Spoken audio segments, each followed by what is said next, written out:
लोग होते हैं। हाँ, लेकिन जो महिलाएं बाहर काम करती हैं वो एक्चुअली दोहरी तीहरी चौहरी जिम्मेदारी निभा रही होती हैं, बहुत मुश्किल और होता उसमें उनका जो लॉस है, सबसे बड़ा लॉस अपना खुद का होता है, है। बिल्कुल। किसी का नहीं होता। और वो बेचारी घर की भी पूरा काम करेगी हाँ, और बाहर का भी वो पूरा बोल नहीं करेगी, पाती है, सच बताओ। वो कुछ कह नहीं पाती, और वो एक ऐसी उससे चक्की में पूछो तो उसके दंगा लगा दिया जाता है कि ये वर्किंग है तो ये हमें जवाब दे रही है, या ये कर रही है, या अपने को समझ रहे हैं, या ये अपने को अलग तरीके से लेते हैं उस चीज को। बड़ी हो जाए, इसलिए कोऑपरेट करते करते करते इतना कोऑपरेट करते करते वो फॉर्मेलिटी लेने लगते हैं सामने। ये भी बहुत परेशानी है। फिर क्या होता है कि स्त्री जब दुनिया को देखती है और वो कुछ पैसा भी पैदा करती है, फिर समाज में बहुत तरह के लोगों के बीच उठती बैठती है, तो उसके हृदय में एक सेल्फ ढंग से ही, अपने आप ही, स्वतः ही एक कंपैरिजन भी पैदा होने लगता है। उसको ये भी लगता है कि जीवन में सुख क्या है, शांति क्या है, हैप्पीनेस क्या है, वेल्थ का क्या रोल है, हेल्थ का क्या रोल है, रिलेशनशिप क्या है, ये सारी चीज़ों का एक उसके दिमाग में एक पैमाना बनने लगता है, जिसको पुरुष पसंद नहीं करते। उनका जो अहंकार है, वो नहीं चाहते कि स्त्री इतनी ऊंची उठ सके कि इन सब बातों का उसके हृदय में समझ आ पाए। तो वो जो इन्फीरियरिटी कॉम्प्लेक्स है, वो घर में सुपीरियरिटी कॉम्प्लेक्स नहीं होता, कॉम्प्लेक्स इन्फीरियरिटी का ही होता है। व्यक्ति सुपीरियर होता है। स्त्री जब पल्लवित होती है, जब वो विस्तार लेती है, तो सबको साथ जोड़ना चाहती है। ये एक बहुत बेसिक फिनोमिना है लेडीज में। पुरुष में ऐसा नहीं है। पुरुष विस्तार तो लेगा, लेकिन वो ये चाहेगा बस मेरा घर परिवार उस तक ही में सीमित रहूं। लेकिन स्त्री अपनी बहन के बारे में भी सोचेगी, अपनी माँ के बारे में भी सोचेगी, वो अपने पति के बारे में सोचेगी, अपने बच्चों के बारे में भी सोचेगी, पति का कोई भाई है उसके बारे में भी सोचेगी, पति के माँ बाप है उनके बारे में भी सोचेगी। अगर पुरुष है वो इतना वाइड उसका एंगल नहीं होता है, वो सिर्फ अपने मियाँ बीवी बच्चे बस उतना तक, ज़्यादा ज़्यादा अपने माँ बाप। तो ये जो वेरिएशंस हमारे भावनाओं के तल पर हैं, ये अब आगे जाकर के कॉन्फ्लिक्ट पैदा करते हैं। और फिर वहाँ एक स्थिति ऐसी आती है, कुछ समय तक तो वो दो तलवारें एक म्यान में रह लेती हैं, फिर वो तलवारें आपस में टकराने लगती हैं, और फिर उस टकराहट में या तो सामंजस्य हो जाए, कुछ हो जाए, लेकिन जो बुद्धिमान स्त्री है वो बहुत ज़्यादा समझौते भी नहीं करती, क्योंकि उसके पास अपना विजडम है, अपने नॉलेज है उसके पास, और अच्छे बुरे का ज्ञान भी है। अब लोग कितनी बार भरी धूप को आधी रात कहोगे, भाई एक दो बार चलो मन रखने के लिए बोल दो एक दो बार किसी का मन रखने को बोल दो, हाँ जी बहुत अंधेरी रात है, लेकिन है तो दिन ही। फिर हृदय पे तो बोझ है ही उस बात का कि मैं सच्ची बात को झूठी बोल रही हूँ, है तो आधी रात में बोल रही हूँ, दिन निकला, सूरज निकला हुआ। वो जो मन का एक विक्षेप है, मन का जो एक भटकाव है, या जो कहना चाहिए कि बाइफर्केशन ऑफ माइंड है, वो हमारे जीवन को खंडित करता है। फिर वहाँ से सबसे पहले तो सुख खत्म होता है, शांति, हमारा स्वास्थ्य भी खराब होता है। स्वास्थ्य सबसे बड़ा, हाँ सबसे पहले जाता है सब, हाँ। तो बस फिर वो धीरे धीरे हमें चीज़ें खराब करती हैं, ऐसे होता है। पर हम दाम्पत्य जीवनों में बड़ा एक ये विष घुल गया है, और लगभग हमें ऐसा लगता है कि शायद हमारे दाम्पत्य जीवन ऐसा है। हर किसी का ऐसा ही है, कोई बोल रहा है, कोई नहीं बोल रहा है। मेरे पास तो 10,000 लोग कनेक्टेड हैं वर्ल्ड वाइड, उनमें से 10 आदमी भी ऐसे नहीं हैं जो परमात्मा को धन्यवाद देते हैं। उन 10,000 में से 10 लोग ऐसे होंगे, या मान लो चलो 10,000 में से 1,000 मान लो जो बैचलर हैं, जिन्होंने शादी नहीं की, या विधुर हैं, या डाइवोर्सी हैं, लेकिन उनमें 9,000 लोग तो ऐसे हैं जो दाम्पत्य जीवन में हैं। उन 9,000 में 90 लोग भी ऐसे नहीं हैं, पति पत्नी दोनों मिलाकर, जो ये कहें कि हम परमात्मा को घी का दिया जगाते हैं, या उनको धन्यवाद करते हैं कि हम बहुत सुखी जीवन जी रहे हैं, या हमें अपने ड्रीम की दुनिया मिल गई, या हमें अपने जैसा हम पति चाहते थे वैसा पति मिला, जैसे पत्नी चाहते थे वैसी पत्नी मिली। सभी परेशान थे। तो परेशानी कहाँ से आई? इसका मतलब हमें उससे रिलेशन को जीना नहीं आता है, या हम उस रिलेशन के लिए नहीं बने। दो बातें पैदा होती हैं, या तो हम उसको ठीक से जीना नहीं जानते, जिसका कोई हमारे यहाँ ट्रेनिंग भी नहीं है, हमें उसका विधान भी नहीं सिखाया जाता, ना स्त्रियों को ना पुरुषों को, कि लेडीज है तो उसके साथ कैसा सम्मान करें। स्त्रियों को सम्मान नहीं है समाज में, इस सबसे बड़ा दोष है। इसने सारी प्रॉब्लम यहाँ से पैदा हुई है। जबकि स्त्री को अब ये यत्र नारीस्तु पूज्यन्ते रमन्ते तत्र देवता अब लिख दिया, इससे कुछ लोग ना जमाना ले। अरे मैं कहता हूँ पूजा तो बहुत बाद में आएगी, आप पहले उसकी रेस्पेक्ट तो करो, उसको कम से कम एक्सेप्ट तो करो।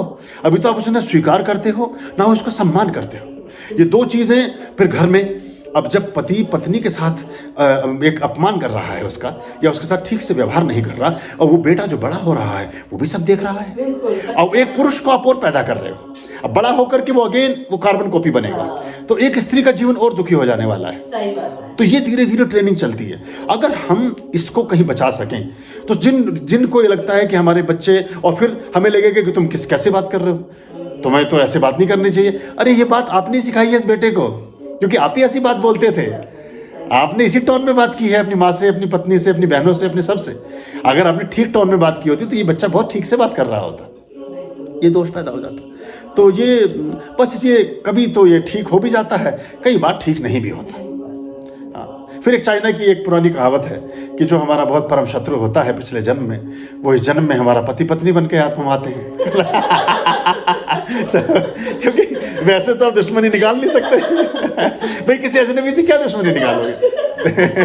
ये चाइना की बड़ी पुरानी कहावत है। तो वो कहते हैं कि पिछले जन्म में जो घोर शत्रु है वो इस जन्म में आपका पति बनेगा या पत्नी बन जाएगा, और वो फिर जीवन भर, क्योंकि और तो किसी के काबू में आप आने वाले भी नहीं। देखिए, हम ऑफिस में कोई आपके साथ काम करता है, उसका एक यूनिवर्स है, उसकी एक सीमा है, वो एक लिमिट तक आपसे बात कर सकता है। आप कोई ऐसी, आपके पति के साथ भी कोई स्त्री एक लिमिट तक बात कर सकती है, लेकिन पति पत्नी तो लिमिटलेस रिलेशन है ना, वहाँ तो पूरा जितना स्ट्रेस है सब वही निकालना है। वो एक दूसरे के लिए कुशन है, वो दिन भर का जितना भी थरकने से आया है, अब बॉस को तो पलट के जवाब नहीं दे सकते, और पति की तो क्लास लगाई जा सकती है। उधर पति भी भरा घूम रहा है, वो दोनों का जो वो ये विस्फोट है, ये गंधक पोटास मिला, वो वहाँ धमाका हो गया। तो ये एक समस्या पैदा आती है। अच्छा, जो ज़्यादा बुद्धिमान है उनको अधिक दिक्कत होती है। अब बिल्कुल ही कोई गोबर गणेश है, बिल्कुल भाई किसी को होश ही नहीं है, कुछ मोटी बुद्धि है, फर्क ही नहीं पड़ता, वहाँ सब रिलेशन ठीक चलता है, वहाँ बहुत मजे से चलता है। हाँ, और पति बहरा है, पत्नी गूंगी है, बहुत बढ़िया चलेगा। लेकिन अगर थोड़ी सी बुद्धि है वहाँ फिर टकराव होने लगता है, और वो अंततः उसमें फिर, पर इसमें फिर अच्छा ये मैं मानता हूँ कि आप साथ रहते रहें, रोते रहें, झीकते रहें, उससे अच्छा आप अलग हो जाएं। फिर इसको ढोने से कोई फायदा नहीं, क्योंकि वो रिलेशन आपको अंततः दुख ही देगा, और दुख से जितनी जल्दी मुक्त हो जाओगे, कम से कम आगे का जीवन आपके अपने शर्तों का तो होगा, चाहे अच्छा बुरा जैसा भी है। शुरू में ही ठीक हुए तो आगे जाके तो कभी नहीं होंगे, और खराब होंगे। हाँ, क्योंकि फिर तुम और भी ज्यादा रिस्पेक्ट नहीं करते किसी की। एग्जैक्टली, रिस्पेक्ट करी तो वो आगे क्या रिस्पेक्ट करेगा? कभी ठीक नहीं होगा, इस उम्मीद में कि ठीक होगा, नहीं, कभी ठीक नहीं होगा। शेर का बच्चा कहीं दहाड़ने की सीख लेने थोड़ी जाता है, कुत्ते का बच्चा कहीं भौंकने सीखने नहीं जाता, वो इनबिल्ड है। तो जो हमारी जो हैबिट्स हैं, अब जो पुरुष जैसा है, हाँ थोड़ा बहुत सरकमस्टांसेस, परिस्थितियाँ, जीवन में आने वाले उतार चढ़ाव कुछ परिवर्तन लाते हैं, लेकिन 90% तो वो फिनोमिना, वो हमारा जो बेसिक करैक्टर है वो तो वैसे ही रहने वाला, वो वैसे ही रहने वाला। अब आपने अगर औरत को समझा है, टेकन फॉर ग्रांटेड ही लिया है, या उसको सोचते हैं कि ये बस एक वस्तु ही है, सजाने की चीज़ है घर में, तो अब हमेशा वैसे ही मेंटेलिटी है ना आपकी, उसे कभी बदल नहीं पाएंगे आप। ये एक दोष है, ये बहुत जल्दी से खत्म नहीं होगा, और दाम्पत्य जीवन को खराब कर दिया है इसने। फिर जैसे हमारे माता पिता हैं, वो भी सोचते हैं एनी हाउ, बस लड़की को बेच दो कहीं भी, अरे तुम्हारे लिए बोझ थोड़ी है कहीं भी, तो बस अपना तुम्हारे लिए क्या, तुम्हारी संतान है, उसे क्या बोझ मानते हो, कहीं ठीक हो तो भेजो। बहुत लोग मेरे पास आते हैं, बस कैसे भी करना, कि कैसे क्यों करना, तुम फिर जीवन भर रोगे बैठ कर, ठीक से करो। सही बात है, सही होना चाहिए। अभी मृणाल पांडे हैं, हिंदुस्तान के एडिटर हैं, एक बार मेरे से उनकी बात हो रही थी, तो वो अब एडवर्टीजमेंट देखिए कभी न्यूज़पेपर में लिखा होगा कि लड़का जो है ये हो, इतना गुण हो, सरकारी सेवारत हो, और फलाने उसको वरीयता आए 5 अंकों में, दिमागा, ये वो सब चीज़ें लिखी होती हैं। एक विज्ञापन नहीं मिलेगा आपको एडवर्टीजमेंट जिसमें लिखा हो कि कोई अच्छा इंसान चाहिए, भले ही कम पैसा कमाता, एक नहीं मिलेगा। एग्जैक्टली, बहुत महत्वपूर्ण बात है, जो हम पहले शब्द यूज करते थे, खानदान। हाँ, ये देखो सबसे पहले कि घर का माहौल देखो। बिल्कुल, आदमी का खाना पीना देखना चाहिए, आदमी का उठना बैठना देखना चाहिए। जो खानदान बोलते थे ना कि व्यक्ति खानदानी है, वो खानदान यही था कि उसको, अब वो हमने खत्म कर दिया सब, वो खत्म कर दिया। तो अब पदों से शादी करते हैं, अब पद में तो फिर अकड़ भी आएगी, पद में तो झंझट भी आएगा, लड़ाई झगड़ा भी आएगा। अब वो हम बड़े, अब उसमें फिर स्त्री बेचारी जीवन भर रोती है, क्योंकि उसका तो मन, वो बहुत छोटा सा मन है उसका, वो अपना बस जहाँ जुड़ती है जुड़ जाती है, और टूटती है तो टूट जाती है। उसके पास बहुत सारे फेसेस नहीं है, पुरुषों के पास बहुत सारे चेहरे हैं, वो जुड़े भी रहेंगे और अलग भी रहेंगे, वो अलग भी रहेंगे और जुड़े भी रहेंगे। लेकिन औरत के साथ ऐसा नहीं है, वो या तो, हाँ, या तो वो गिरेगी तो मिट्टी बन के वहीं चिपक जाएगी, या फिर उठेगी तो उठ ही जाएगी, उसके पास बहुत सारे हाँ, उसके पास ऑप्शन के, उसका हृदय ही नहीं ऐसा बनाया, ईश्वर ने उसकी प्रकृति ऐसी बनाई है। तो वो समस्या फिर समाज में आती है। वो बेचारी घर में घुटती रहती हैं, स्त्रियां रोती रहती हैं। थोड़ा सा पश्चिम में इस मामले में थोड़ा सा ठीक है। वहाँ जो है वो एक, अब हिंदुस्तानी का लड़का, मैं जानता हूँ उसको, उसने शादी कर ली फ्रांस में शादी की। वो कुछ बात झगड़ा वगड़ा कुछ हो गया, 2-4 बार तो उस लड़की ने सुना। 5वें दिन बोले ऐसा है, आप एक काम करो, विजय नाम है उसका, बोले विजय कल हम चलेंगे सवेरे। गाड़ी लड़की के पास थी, नौकरी उसकी अच्छी थी, लड़का वो हिंदुस्तानी लड़का, वो जैसे यहाँ औरतों को हाँकते हैं वो उससे चाहता था करे। अब वो लड़की अलग परिवेश में परवरिश हुई उसकी। अब उसने कहा देखो ज़्यादा हल्ला गुल्ला ना करो घर में, ना ऐसे जोर से बोलो, मेरा जी घबराता है। लड़की बोल रही है सुबह चलेंगे अपन, मेरी गाड़ी से तुम चलना, सामान वामान सब तुम रख लो क्योंकि तुम्हारे पास ज़्यादा पैसे वैसे नहीं हैं, और चल के वहाँ डिवोर्स लेंगे और अपना आराम से, मैं तो अपना एक फ्रेंड के घर जाऊँगी, वहाँ रहूँगी, और तुम अपना आके अपने घर में रहना, बाद में इसको किराया विरा तुम दे देना, मैं जिम्मेदार नहीं हूँ। वो कहे नहीं मैं डिवोर्स नहीं दूंगा। बोले तो या तो तुम ढंग से रहो या फिर अलग हो जाओ। तो अब वो मेरे पास है, बोले नहीं मैं तो छोड़ना तो नहीं चाहता। मैं कहता तुम क्यों ना रखो ये हमारा साइड अलग दिमाग है, और इशू कुछ भी नहीं, बस लड़ना है रोज कलह पैदा करना। हाँ, अब उसने लड़की ने कहा मैं तो डिवोर्स लेके अलग हो जाऊंगी, मुझे कोई समझ नहीं आता, तुम इतना हल्ला गुल्ला करते हो, रोज शराब पी के सब शोर मचाते हो, कभी कुछ कर रहे हो, कूद जाऊंगा मर जाऊंगा। ये बोले मुझे तो घबराहट होती है। तो बोले मैं ऐसी परवरिश में नहीं, मैं ऐसे माहौल में नहीं रह सकती। हाँ, तो बोले हम अलग हो जाते। अब वो अलग भी नहीं होना चाहता, और दोनों मेरे पास आए। तो मैंने उसको फिर समझाया, मैंने कहा हिंदुस्तानी है ये समाधान नहीं चाहिए, ये रोज मरेंगे, रोज लड़ेंगे, रोज रहेंगे भी साथ।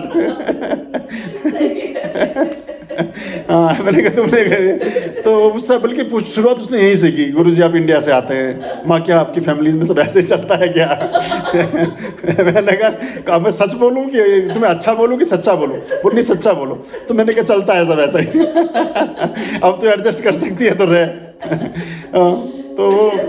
तो ऐसा चल रहा है सब सिस्टम में। मतलब जिएंगे ना मरेंगे।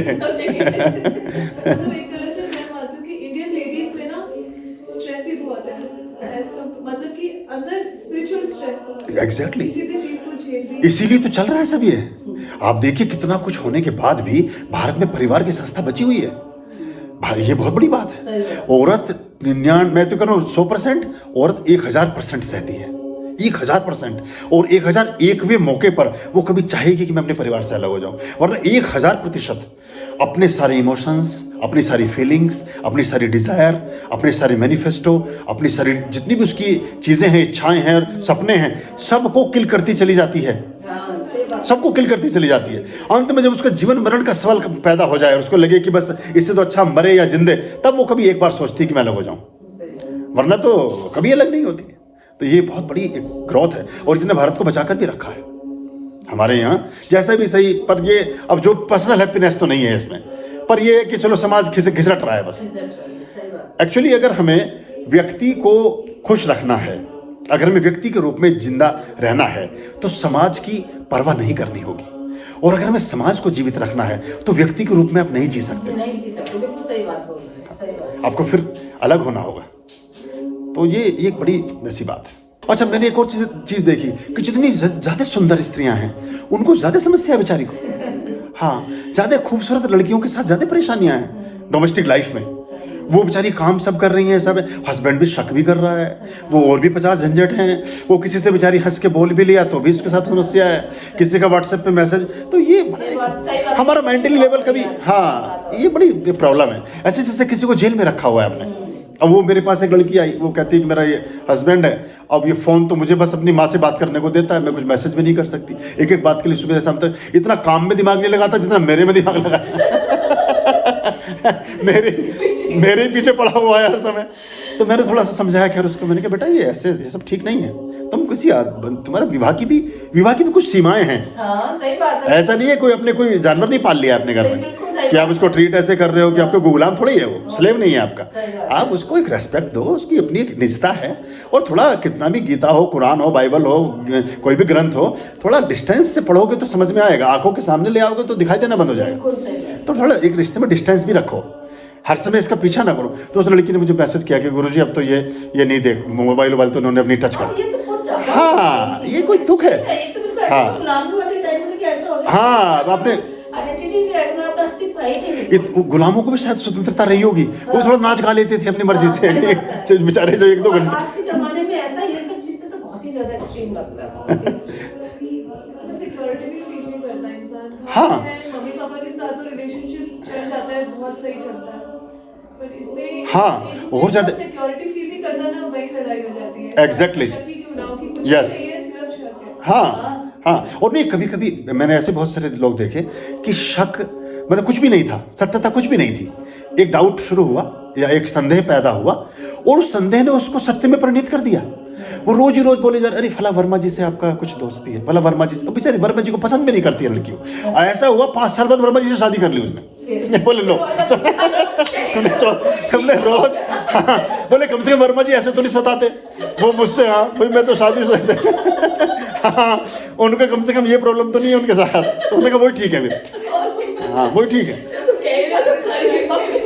हाँ, अब वो एक कोई प्रेमी है, अब वो रोज चिट्ठी लिखे अपनी पत्नी को, अब रोज चिट्ठी लिखे, अब चिट्ठी में 10-50 तरह की संदेह की बात लिखे। तुम किसी से बोलती तो नहीं हो, तुम्हारी किसी से दोस्ती तो नहीं हो गई है, वो फलाना एक पंसारी दुकानदार था उसके यहाँ सामान लेने तो नहीं जाती हो। अब वो अब बेचारी कम पढ़ी लिखी, पढ़ नहीं पाती थी चिट्ठी, अब वो पढ़वाती पोस्टमैन से, और पोस्टमैन बहुत अच्छा, बहुत मतलब एजुकेटेड और वेल बिहेव। अब वो बेचारा अब अच्छी बातें करे, अब वो पोस्टमैन के साथ भाग गई 3 साल बाद। उसने कहा चिट्ठी गई भाड़ में, ये पोस्टमैन ही ठीक है, क्योंकि कम से कम बेचारा बात तो ठीक कर रहा है और यह कम से कम सुख शांति की सब चीज ठीक है। और पोस्टमैन और उससे सवाल पूछे, बोले ये तुमसे चिट्ठी पढ़ रहा है तो पता भी चल रहा है उसको कि तुमने कहाँ शादी कर ली। उसने अपना चिट्ठी भेजी कि आर्यं शरणं शुभमस्तु, संभव करणं अरमस्तु। आर्यं शरणं शुभमस्तु।